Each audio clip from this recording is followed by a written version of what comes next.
Hello.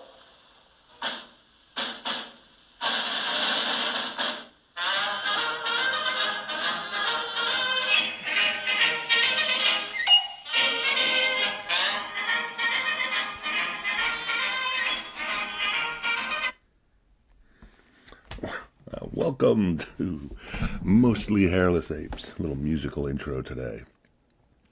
This is season 1, episode 10, I believe. I'm recording on February 22nd, excuse me.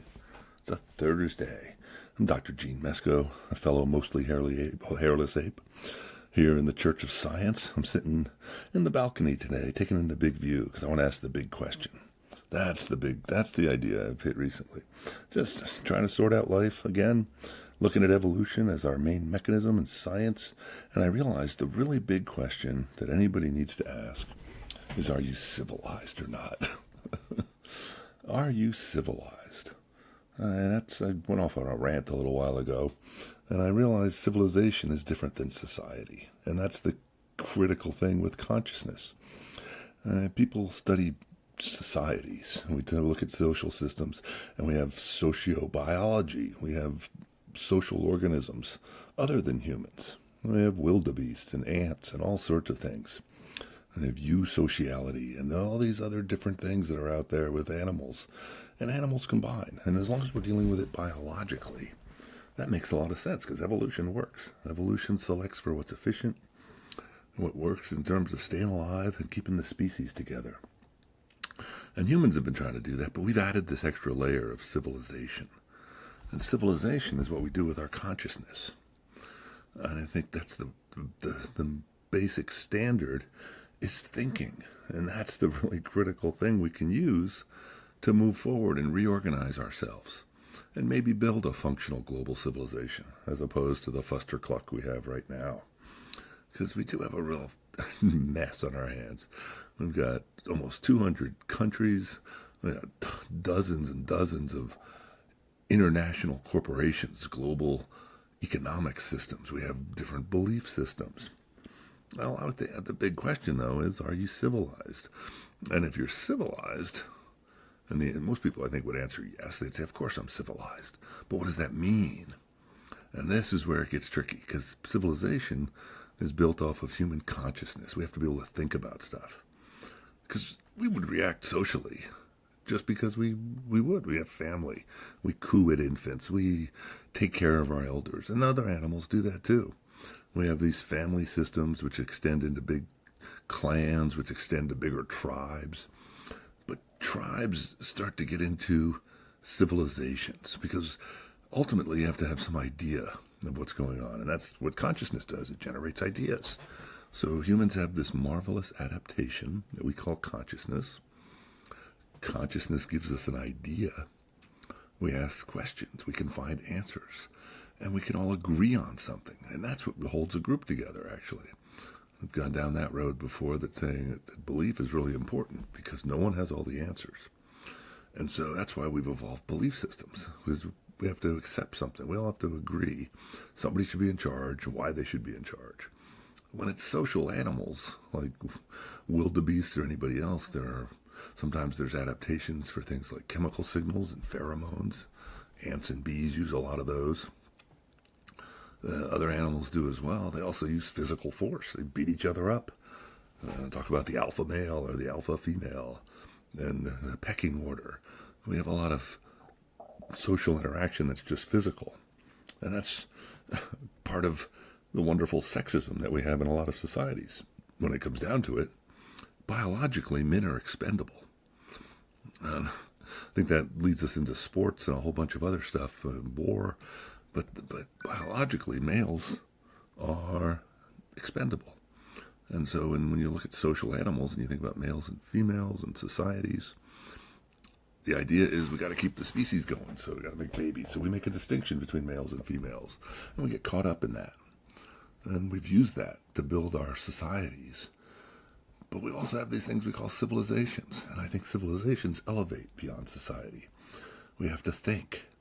And if you're thinking with your brain, you're using mental information that's derived from ideas as opposed to just natural instinct.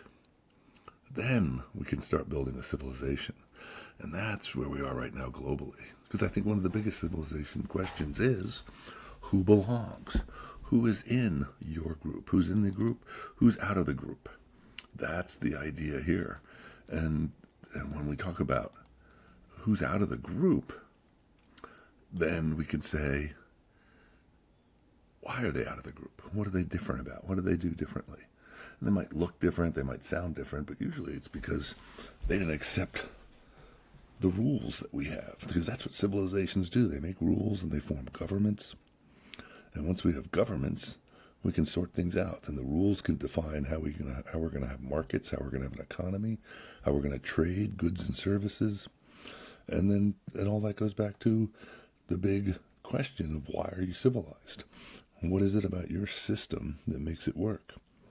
Here in America, speaking as an American, I love the lead-in that we get on our founding documents where we want life, liberty, and the pursuit of happiness. I think those are pretty great goals to have, to control my own life, have the freedom to do what I want. But to do that, I need resources, so I need a good economy. I've got to operate in the rules where I don't mess with anybody else, and they don't mess with me, and that works. And if that's what you believe, there's going to be limits to that. There's always limits. That's the problem we have with unlimited freedom. People yell about freedom a lot lately in American civilizations. And we say, well, I should be able to do that. I should do whatever I want. And obviously, people disagree about what should be allowed. But we all acknowledge at least that there should be some limits. And because there should be limits, the only thing we can discuss then is what are the limits? Why should we have limits? And that brings us back to the Church of Science as our favorite belief system. Because if we believe in science, if we accept that there are natural boundaries, there are limitations for physics, defined by physics and chemistry and biology and science and engineering and architecture, and we put all these things together, we realize we can only do so much so fast. But we can't fix problems. That's why we have civilizations. We are stronger together. We're better as a group. It's strength in numbers. And that's something we figured out a long time ago. And that's just a biological mechanism. That's why there's so many social species. It's because having a bigger population, having more bodies to work with, can make the job easier. And we figured out how to do specializations and grow all these civilizations. And it's worked out. Up to the point where we bump into each other. And then civilizations bump into each other, and we have conflicts. And we've had long histories of conflicts. People have been disagreeing with each other for a long time. And we talk about different parts of the world, and we have different nations and different religions. And we've actually moved pretty well to one economy, though. We pretty much have a global economy, which is why we need a global civilization. Because an economy is just part of a civilization. You have to have rules, too. Because an economy is just how we trade goods and services. And the dominant economy that we've used for the last 500 years, I think, can be defined as part of colonialism. That's really the era we've been in on Earth, is that about 500 years ago, all these revolutions started in Europe, and they gave us colonialism, and they took over the planet. And that all blew up last century. And then we argued about markets and capitalism and communism and different governments. And we ended up pretty much with democracy and capitalism, along with all those belief systems.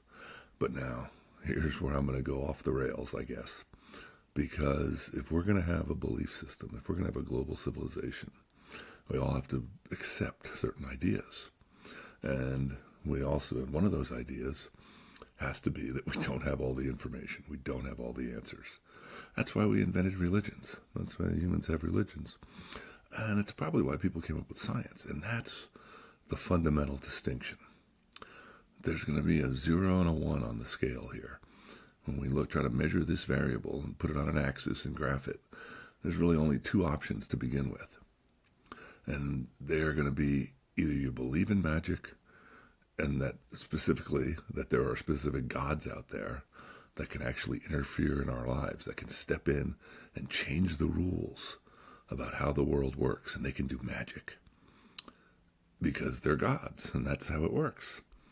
And I believe it was Heinlein or maybe Bradbury, somebody in the science fiction genre said, any sufficiently advanced technology is indistinguishable from magic.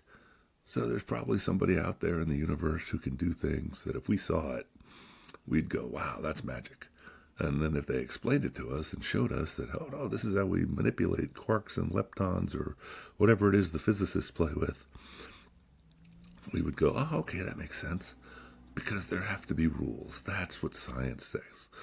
And science is the best belief system we have right now, I think, because it says we don't know the answers, but we're going to make one critical assumption. This is what we believe in the Church of Science, that there is only one way to operate. The best way to operate is to assume you don't know everything and ask good questions, and then accept only what you have evidence for. And then we can build from that evidence rules about understanding, rules to understand how the world works. And we can learn about physics and chemistry and biology. We can talk about evolution and ecology. And we can look at all those things, and then we can take them into the social sciences. We can do science there too. We can do markets and economics and political science and history and all of those things. And if we did that, we could probably build a much better world. And that's what we all want, isn't it? We want a much better world. How do you build that society? Well, you say, let's use science. And if anybody comes to the table to try to discuss something, somebody comes into the political arena, and they say we should do something. We should do something this way, or we should do something that way. And you ask them, why should we do it that way? And they say, ultimately, if they get to the explanation that says, because this or that God said so, then we should take those people by the hand and lead them to the children's table and say, it's really nice that you believe in magic. Why don't you sit over here with the other minors and let the adults talk and who want to come up with a serious answer? Because if they tell us we should pray about something or we should do a certain ritual, unless they have some evidence that any of that works, we should just say, that's very nice.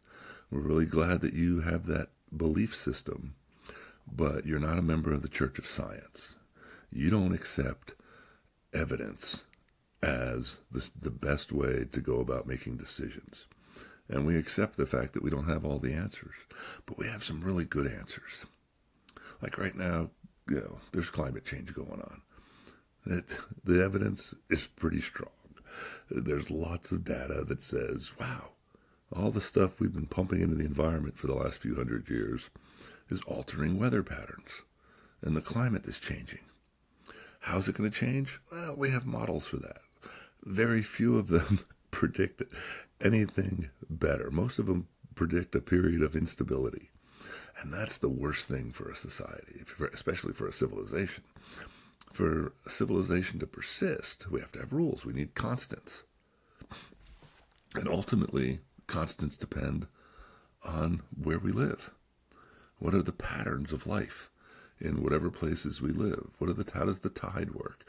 How does the sun and moon work? How does the weather pattern work? How do the seasons change? When do the rains come? All of those things. When do the animals migrate? We've made a living picking up those patterns, figuring out those patterns, because that's what science has been doing for thousands of years. We didn't call it science, but the first people who domesticated animals and domesticated crops and started growing stuff, started building markets and making technology, they were using science, at least the basic mechanisms of it. We could go back to Francis Bacon and talk about the scientific revolution and the scientific method as the more formalized form. That's when the church really came together.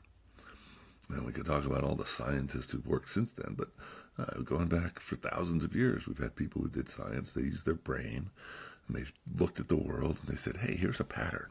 Here's how something works. Here's a stable system. And we threw out ideas, and ideas have been brought up and discarded, and other ideas have taken their place. And we still don't know exactly what gravity is. We all have a pretty good idea that stuff falls down. But Newton defined it one way, and Einstein defined it another way. And they both are useful descriptions, and they're part of the theories that we use to operate in the real world. And our theories of gravity are good enough that we can send spaceships out of our solar system into other planets, into Mars, into the moon. And we've been doing that for decades now. And we can live in space, and we can live under the ocean because we understand science, and we can do these things. And that's a beautiful thing, I think. And that's why I'm a member of the Church of Science. But I think I want to extend that and turn us into a global civilization that it would really be a theocracy. And I use that term loosely because if science is our belief system, is it really a religion? I don't know. I think if it's a religion, you have to have a God. And that's the thing about science. That's the zero. We say, no, we don't know that there's a God. There may very well be gods out there. There may be other races of intelligent beings who are going to show up and eat our lunch. They are so amazingly ahead of us technologically. Who knows what they've come up with. But it's still got to be, but they still have to work on consistent rules. That's the only way the universe can work. So if the universe works by consistent rules, and we want our civilization to understand that, to build from that basics, we need to all become members of the Church of Science. And if we did that, and we all became professional something, and we all appreciated that the experts in a given field were the best sources of information, and we built that up as our social standard for civilization, as our ethical standard. If we're civilized humans, we respect professionals who can do the job for a given area.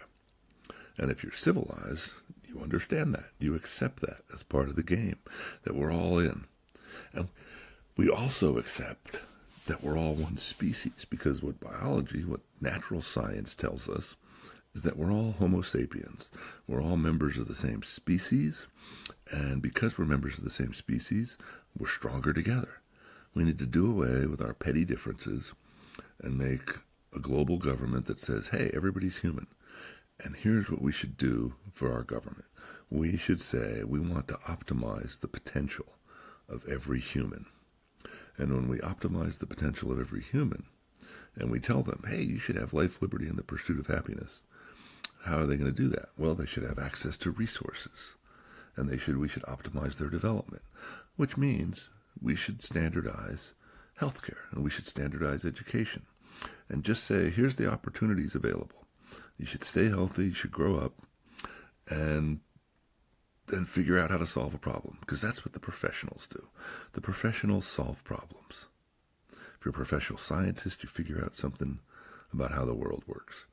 If you're a professional artist, you figure out how to make something beautiful.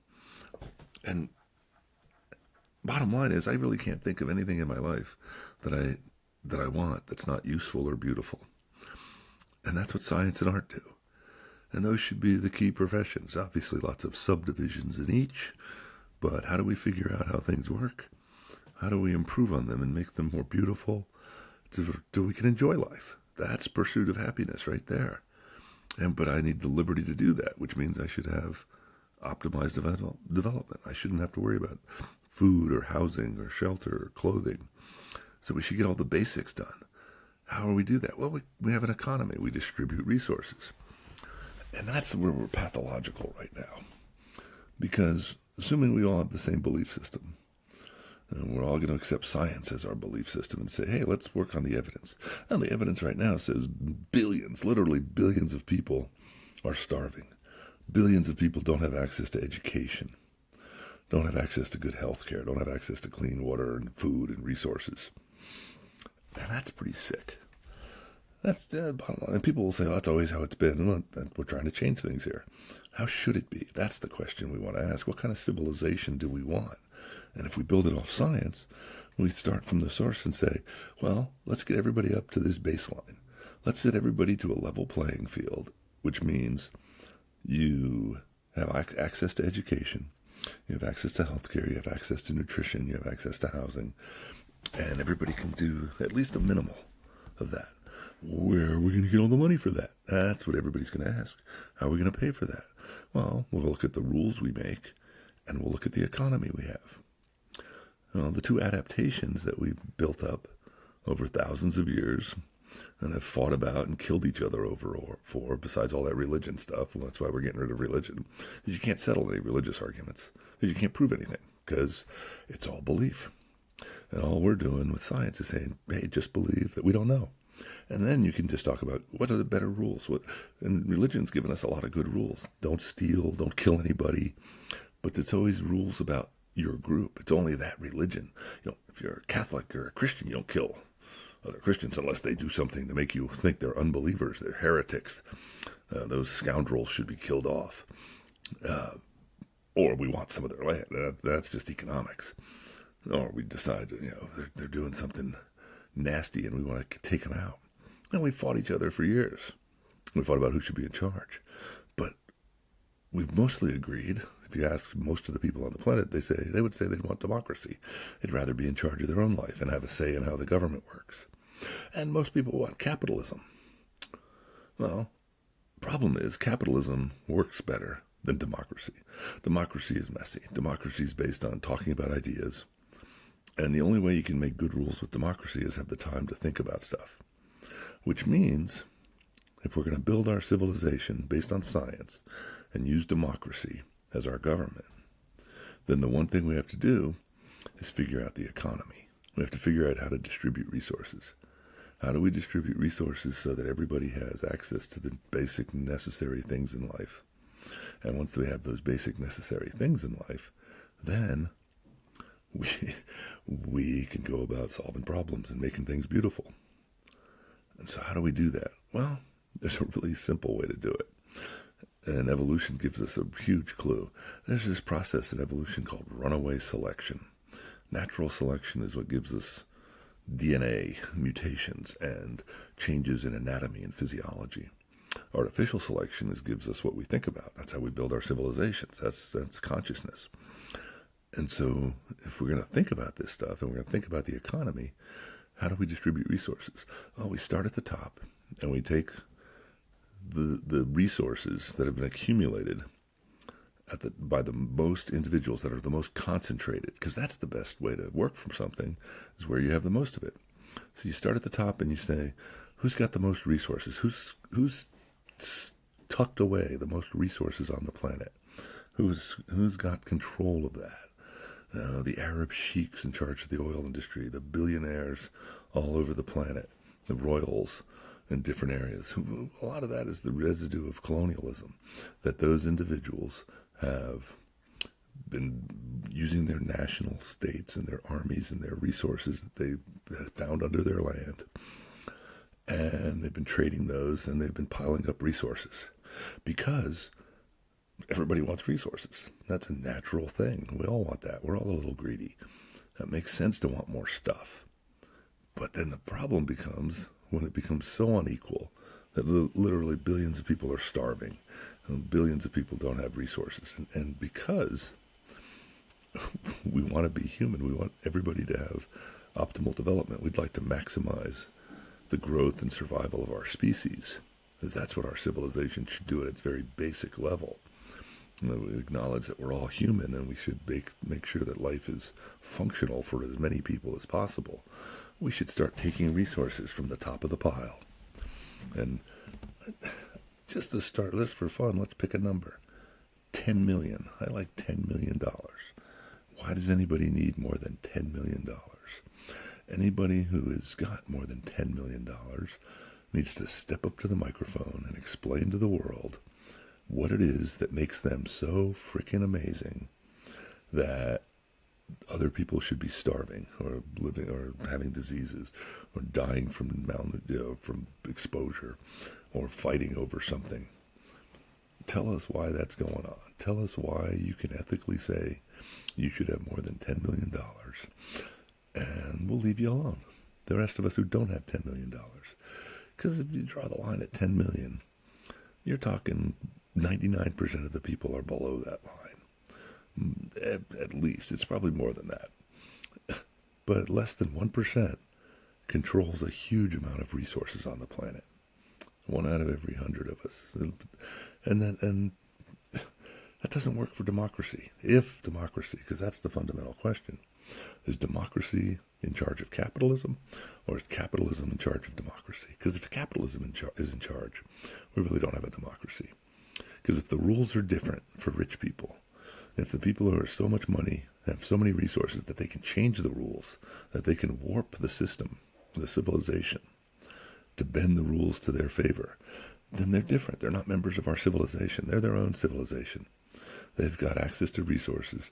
And the rest of us have to say, do we want that? Do we accept that?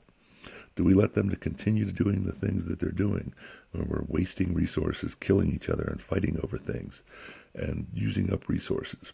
Or do we say, hey, we'll leave you with $10 million. The rest of it goes into a pot. The rest of it goes into this government pot that we funnel it through the UN. We have our world government. It's crappy. It's inefficient. I know. That's democracy at work. We're going to argue about it. But if we could all agree on one basic thing, which is that, hey, let's build schools and roads and sanitation systems and hospitals all over the planet. Let's stabilize the ecosystem. Let's stabilize climate change. Let's do all that first and put everybody to work. And no more welfare. It wouldn't be welfare. Either you do something useful, or the government will say, hey, here, we'll keep you up to a basic level. We'll give you food and clothing, and you'll do this job because it needs to be done. Unless you can show us that you're better at some other job, and that you'll go to school and have an opportunity to say, what would you like to do? What problem would you like to solve? What thing would you like to make beautiful? Or if you want to manage it, we need managers too, and we'll have intermediate people, yes. And that'll be the bureaucrats, but they should be below the artists and the scientists. Runaway selection has said, the people who manage the money make the most money, oddly enough. And if we just step back and say, well, wait a minute, we don't want the economy to run our system. We don't want the dependency on resources to be our critical limiting variable. Let's get everybody up to the point where we have an excess. Then we truly have liberty. Then we truly have freedom. Then we can truly pursue happiness from a stable, beautiful planet that we all share. And then we can decide what to do next. And the people who have $10 million that they're maxed out will tell us, this is what they have. Yeah, we can do this. But you know what? That's all you need. I can't think of an ethical reason why anybody needs more than $10 million. And if people disagree with us, they need to tell us. And if not, sorry, we're going to tax you. That's just one possible solution to the big question of, are you civilized? And do we want to have a civilized planet? This is Dr. Gene Mesko signing off from the Church of Science, a fellow mostly hairless ape. I will talk to you again soon.